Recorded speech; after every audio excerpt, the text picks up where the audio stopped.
Uttar Pradesh police बल में भर्ती की जो प्रक्रिया प्रारंभ की, हमें बताते हुए प्रसन्नता है। 2017 के पहले की जो स्थितियां थी, भाई भतीजावाद था, भेदभाव होता था, परीक्षा की शुचिता पर प्रश्न खड़े होते थे, पैसा दे बगैर किसी का सिलेक्शन ईमानदारी के साथ नहीं हो सकता था। अकेले उत्तर प्रदेश पुलिस बल में पिछले 8 वर्ष में 2,16,000 पुलिस कार्मिकों की भर्ती की।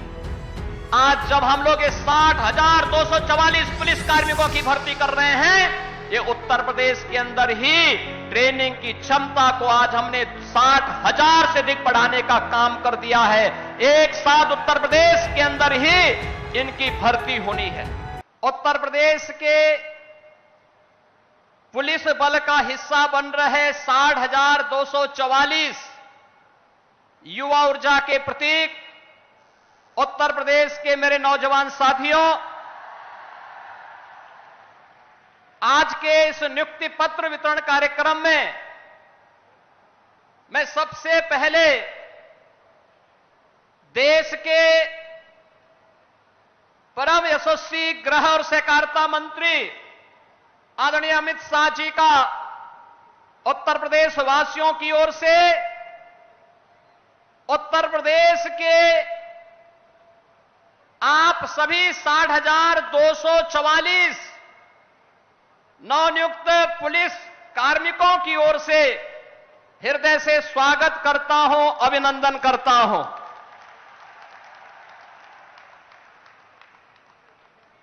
उत्तर प्रदेश पुलिस बल में ये 60,244 पुलिस कार्मिकों की भर्ती और नियुक्ति पत्र वितरण का कार्यक्रम ऐसे समय में संपन्न होने जा रहा है जब यह देश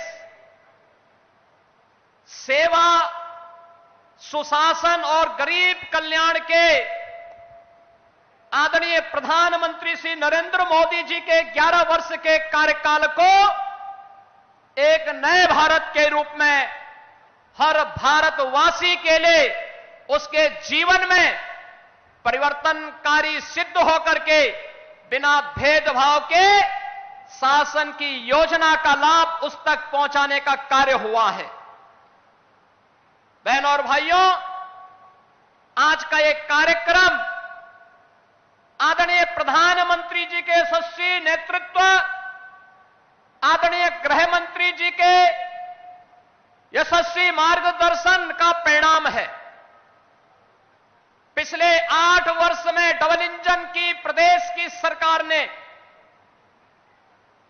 8.5 लाख से अधिक सरकारी नौकरियां उत्तर प्रदेश के नौजवानों को दे करके परीक्षा की शुचिता और पारदर्शिता क्या हो सकती है उसका उदाहरण प्रस्तुत किया। और उसका एक उदाहरण आज यहां पे 60,244 पुलिस कार्मिकों के नियुक्ति पत्र वितरण का एक कार्यक्रम भी उसका साक्षी बनने जा रहा है।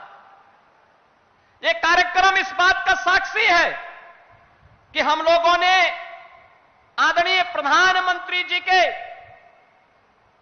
अमृत काल के उन लक्ष्यों को प्राप्त करने के लिए जो विजन आदरणीय प्रधानमंत्री जी ने हम सबके सामने प्रस्तुत किया था, उसे प्राप्त करने के लिए इस कार्यक्रम को जीवन के प्रत्येक क्षेत्र में बिना भेदभाव के शासन की योजना का लाभ या शासन में हिस्सेदारी का लाभ बिना भेदभाव के हर नागरिक को प्राप्त हो, हर नौजवान को प्राप्त हो, हर गांव, गरीब, किसान, नौजवान, महिलाएं, इन सबको प्राप्त हो, उसका हिस्सा बनाने का एक कार्यक्रम है। यह केवल एक प्रशासनिक आयोजन नहीं, यह कार्यक्रम उत्तर प्रदेश सरकार के अंदर आदरणीय प्रधानमंत्री, आदरणीय गृह मंत्री जी के उस विजन को प्रभावी ढंग से लागू करने का कार्यक्रम है, जो हमारी सामाजिक प्रतिबद्धता, सुशासन की सिद्धि और सुरक्षा के संकल्प का यह एक जीवंत उदाहरण बन रहा है। हम सब इस बात को जानते हैं, उत्तर प्रदेश देश के अंदर आबादी की दृष्टि से सबसे बड़ा राज्य है। सबसे बड़ा राज्य है तो चुनौतियां भी हमारे सामने उतनी ही प्रभावी हैं, उतनी ही ज्यादा थी। लेकिन पिछले 8 वर्ष में डबल इंजन की सरकार ने बिना रुके, बिना डिगे, बिना झुके उत्तर प्रदेश के इन कार्यक्रमों को उत्तर प्रदेश में दंगा मुक्त, भय मुक्त वातावरण देकर के उत्तर प्रदेश को टूरिज्म के सेक्टर में, निवेश के क्षेत्र में एक बेहतरीन डेस्टिनेशन के रूप में स्थापित करने का जो कार्य किया, उत्तर प्रदेश के परसेप्शन को बदलने का जो कार्य किया, आज वो परिणाम हम सबके सामने है। और इसी के लिए आदरणीय प्रधानमंत्री जी ने कहा था कि स्मार्ट पुलिसिंग आज की आवश्यकता है। और स्मार्ट पुलिसिंग के कुछ सूत्र उन्होंने दिए थे कि strict and sensitive, modern and mobile, alert and accountable, reliable and responsive, techno savvy and trained police बल आज की आवश्यकता है। और उसी को ध्यान में रख करके हम लोगों ने उत्तर प्रदेश पुलिस बल में भर्ती की जो प्रक्रिया प्रारंभ की।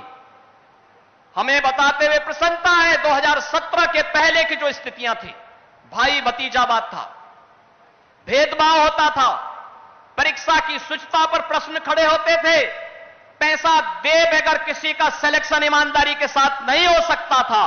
लेकिन आज ये गए दिन की बात हुई। अब तो व्यक्ति को संविधान के द्वारा प्रदत्त आरक्षण की सुविधा का लाभ देते हुए मेरिट को ध्यान में रख करके इस प्रक्रिया को पूरी पारदर्शी तरीके से संपन्न करने का कार्य आज प्रदेश के अंदर हो रहा है। और आज उसी का परिणाम है कि हम लोगों ने अकेले उत्तर प्रदेश पुलिस बल में पिछले 8 वर्ष में 2,16,000 पुलिस कार्मिकों की भर्ती की। केवल ये भर्ती ही नहीं की, बल्कि उसको मॉडर्न पुलिस बनाने की दिशा में भी कार्य प्रारंभ किए, रिफॉर्म हुए। मुझे याद है 2017 में जब हम लोगों ने पहली पुलिस भर्ती की थी, मैं उस समय भारतीय जनता पार्टी के राष्ट्रीय अध्यक्ष के रूप में आदरणीय आज के गृह मंत्री जी के पास गया था। उन्होंने कहा था कि आप भर्ती करिए, ट्रेनिंग के लिए हम लोग मिलिट्री, पैरामिलिट्री और अन्य राज्यों के ट्रेनिंग सेंटर को भी सुविधा उपलब्ध करवाएंगे। और मैं आभारी हूं कि उस समय तमाम राज्यों ने, पैरामिलिट्री ने और मिलिट्री ने हमें अपने ट्रेनिंग सेंटर उपलब्ध करवाए। लेकिन आदरणीय गृह मंत्री जी, आज जब हम लोग 60,244 पुलिस कार्मिकों की भर्ती कर रहे हैं, ये उत्तर प्रदेश के अंदर ही ट्रेनिंग की क्षमता को आज हमने 60,000 से अधिक बढ़ाने का काम कर दिया है। एक साथ उत्तर प्रदेश के अंदर ही इनकी भर्ती होनी है। आपने 2021 में उत्तर प्रदेश के अंदर Uttar Pradesh state forensic institute का शिलान्यास किया था। 2023 से ये फॉरेंसिक इंस्टीट्यूट काम करना प्रारंभ कर दिया है। जुलाई 2024 से आदरणीय प्रधानमंत्री जी के मार्गदर्शन और नेतृत्व में देश के अंदर 3 नए कानून लागू होने के लिए जो कार्यक्रम, जो कार्य योजना आगे बढ़ाई गई, आज उसके परिणाम हम सबके सामने हैं। भारतीय न्याय संहिता 2023, भारतीय नागरिक सुरक्षा संहिता 2023 और भारतीय साक्ष्य अधिनियम 2023, इन 3 नए कानून की दृष्टि से, जो ये 3 नए कानून है जिसकी मूल भावना दंड आधारित न होकर के न्याय प्रधान है, इनमें वैज्ञानिक साक्ष्य और तकनीक का ज्ञान अत्यंत महत्वपूर्ण है माना गया है। और इसके लिए उत्तर प्रदेश में 8 नए फॉरेंसिक लैब बन करके तैयार होकर के चालू हो चुकी हैं। 6 नए पर काम चल रहा है। 75 जनपदों में गृह मंत्रालय के सहयोग से हम लोगों ने 2-2 मोबाइल फॉरेंसिक लैब उपलब्ध करवाई है और तीसरी उपलब्ध करवाने की कार्रवाई को भी आगे बढ़ाया गया है। हर जनपद में 75 के 75 जनपदों में साइबर थाने, सभी 1994 जितने भी हमारे थाने हैं उनमें साइबर हेल्प डेस्क की सुविधा आज उपलब्ध करवाई गई है। ये सभी इस दृष्टि से जो आदरणीय प्रधानमंत्री जी का विजन है, उस विजन को आगे बढ़ाने के क्रम में ये सभी कार्यक्रम सफलतापूर्वक आगे बढ़ाने का कार्य हो रहा है।